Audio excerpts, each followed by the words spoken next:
গত 21শে জুন গভীর রাতে জগন্নাথপুর চা বাগানের 1, 6, 12 এবং 13 নম্বর সেকশনে জেসিবি দিয়ে চা বাগানের প্রায় 2,500 চা পাতার গাছ উপড়ে ফেলে দেয় দুষ্কৃতিকারীরা। এছাড়া বিভিন্ন এলাকায় বাগানের প্রবেশ পথ জেসিবি দিয়ে কেটে ড্রেন তৈরি করে দেয়, যাতে বাগান কর্তৃপক্ষ গাড়ি নিয়ে চা বাগানের ভেতর প্রবেশ করতে না পারে। এই বিষয়ে আজ মনুভেলি চা বাগানের শ্রমিকরা বাগানের অফিসের সামনে প্রতিবাদ সভা করেন। প্রতিবাদ সভায় শ্রমিকরা অতি সত্বর জগন্নাথপুর চা বাগানে যেসব দুষ্কৃতিকারীরা চা গাছগুলো উপড়ে ফেলে দিয়েছে সেসব দুষ্কৃতিকারীদের অবিলম্বে গ্রেফতারের দাবি জানান।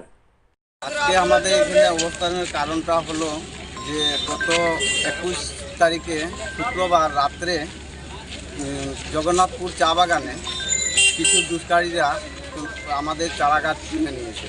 এ কারণ নিয়ে আমরা শ্রমিকরা সবাই আন্দোলনে নামেছি যে কে বা কাহারা চারা গাছ তুলেছে।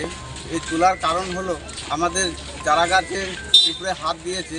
আমাদের শ্রমিকরা এর জন্য প্রতিবাদে নামেছে মিছিলে। আমাদের চারা গাছ ক্ষতি হলে আমাদের শ্রমিকরা খুবই কষ্ট পায়, কারণ আমাদের চারা গাছই আমাদের ভগবান, চারা গাছ আমাদের মা, চারা গাছ আমাদের বাবা। চারা গাছ দিয়ে আমরা পেটের জোগাড় করি, এই গাছে আমাদের হাত দিয়েছে, এর জন্য আমরা প্রতিবাদে নামেছি। এবং কে বা কাহারা করেছে জানি না, আমরা এটা প্রতিবাদে নামেছি যাতে যেই করুক আমাদের এটা অন্যায় হয়েছে, এটার যাতে আমাদের সুস্থ বিচার চাই আমরা। এর জন্য আমরা সবাই প্রতিবাদে নামেছি। এই সুস্থ বিচার যদি না হয়, বিগত দিন কিছুদিন সুস্থ বিচার যদি আগামী দিনে আমরা বিশাল আন্দোলনে নামব।